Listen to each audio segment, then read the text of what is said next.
कि एक इंसान का धर्म जो होता है वो अपने धर्म के अनुसार अंतिम संस्कार करता है।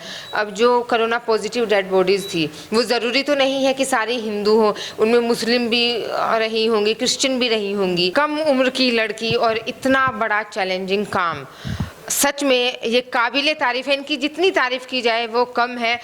ये PGIMS रोहतक का कंट्रोल रूम है, ये पीछे बोर्ड लगा हुआ है और हमारे साथ हैं एक कम उम्र की नोडल ऑफिसर जिन्होंने Covid positive dead body handling का काम किया पेंडेमिक में। ये एक बहुत बड़ी जिम्मेदारी होती है और मैं कहती हूँ कि हर दिन वीमेन डे होता है।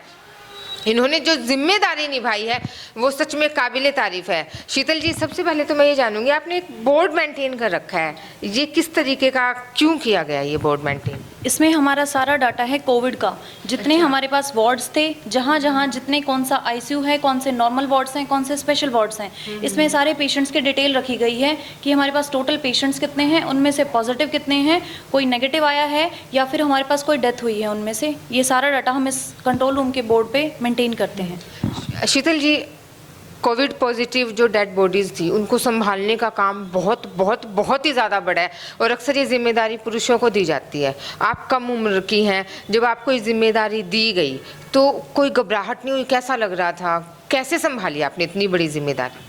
जब शुरुआत में मुझे जिम्मेदारी दी गई तो ये काफ़ी मुश्किल था मेरे लिए भी, लेकिन जैसे जैसे धीरे धीरे सीखा गया, हमने भी रोज़ नई दिक्कतें आती थी मेंटेन करने में, सारा प्रोसेस को संभालने में कि डेड बॉडीज़ आ रही हैं, उनको म्यूनिसिपल में भेजना है, ड्राइवर अरेंज करना है, क्लास 4 को साथ में करना है, डॉक्टर्स हैं, स्टाफ हैं, उनकी रिपोर्ट्स अरेंज करनी है। लेकिन जैसे जैसे धीरे धीरे समय बीतता गया, सारी चीज़ें अपने आप से अरेंज होती गई। शीतल जी, जब जो कोविड-19 पॉजिटिव थी, जो डेड बॉडीज़ पॉजिटिव आई, कोरोना पॉजिटिव, गाइडलाइंस ये थी कि उनके घर वालों को उसका अंतिम संस्कार नहीं करना है।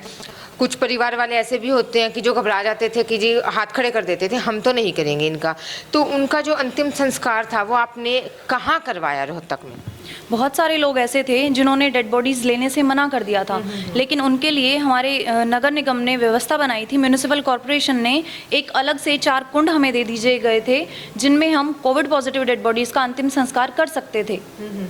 तो मैं आपसे ये भी जानना चाहूँगी, जो डाटा था रोहतक और रोहतक के बाहर की कितनी कोविड-19 पॉजिटिव डेड बॉडीज़ जो है, कितनी मौतें यहाँ पर हुई, कितनी डेड बॉडीज़ का आपने जो है अंतिम संस्कार करवाया?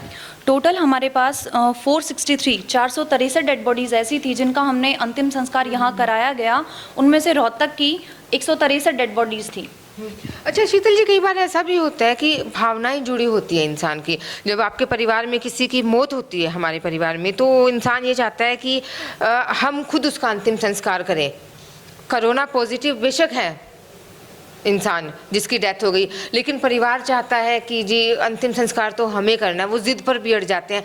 तो ऐसी फैमिलीज से भी आपको 2-4 होना पड़ा होगा, तो उनको आपने कैसे टैकल किया, कैसे हैंडल किया और क्या उनकी इच्छा भी आपने पूरी की?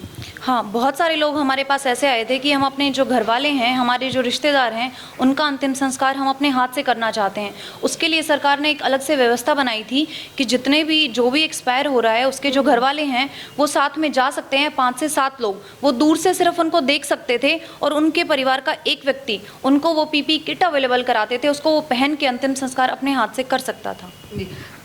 एक और सबसे बड़ा चैलेंजिंग चीज़ रहती है जब किसी का अंतिम संस्कार किया जाता है, धर्म सबसे बड़ी जो है एक चैलेंजिंग, मैं कहूँगी, मैं इसे शब्दों में बयां करना मुश्किल है कि एक इंसान का धर्म जो होता है वो अपने धर्म के अनुसार अंतिम संस्कार करता है।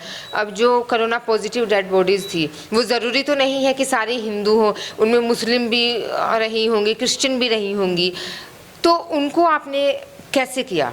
उनका अंतिम संस्कार क्या उनके धर्म के अनुसार किया या किस तरीके से किया?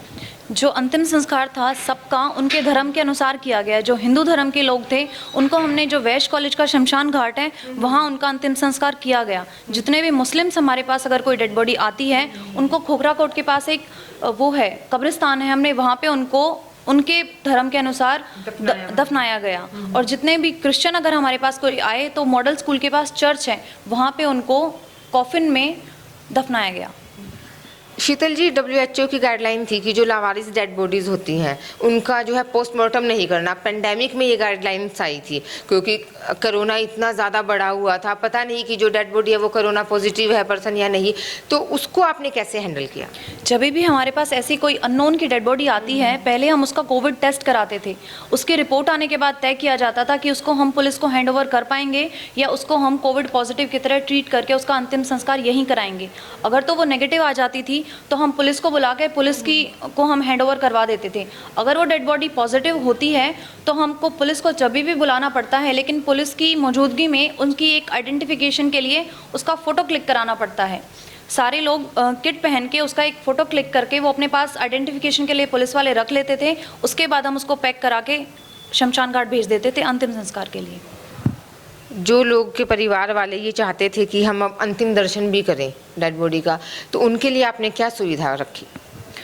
वो हम अनफॉर्चुनेटली नहीं कर पाए क्योंकि जो कोविड डेड बॉडीज़ होती थी उसको हम 3 लेयर के एक 3 layer zipper leak proof bag में हम पैक कर देते थे और उसके एक बार अगर वो सैनिटाइज होकर पैक हो जाती है उसको हम ओपन नहीं करा सकते। ये WHO की गाइडलाइंस थी। तो वो चीज़ें हमें उनको साइकोलॉजिकल एक इमोशनल सपोर्ट देना पड़ा, उनको समझाना पड़ा उनकी सेफ्टी के लिए, ताकि वो लोग भी इन्फेक्टेड ना हो जाएं। तो वो हम उनके लिए नहीं कर पाए, लेकिन हम उनको जहाँ तक हो सकता था उनकी फीलिंग्स का हमने ध्यान रखते हुए उनको किट अवेलेबल कराई ताकि वो अपने प्रियजनों का अंतिम संस्कार अपने हाथ से कर पाएँ। आप देख सकते हैं कि एक कम उम्र की लड़की और इतना बड़ा चैलेंजिंग काम, सच में ये काबिले तारीफ़ है। इनकी जितनी तारीफ़ की जाए वो कम है। मैं चाहूँगी कि इस वीडियो को आप ज़्यादा से ज़्यादा शेयर करें ताकि लोगों तक पहुँचे और उनमें भी एक जज्बा जगे अपने देश से कोरोना को भगाने का, कोरोना से लड़ने का। अगली वीडियो में आपसे फिर मुलाकात होगी, तब तक के लिए नमस्कार।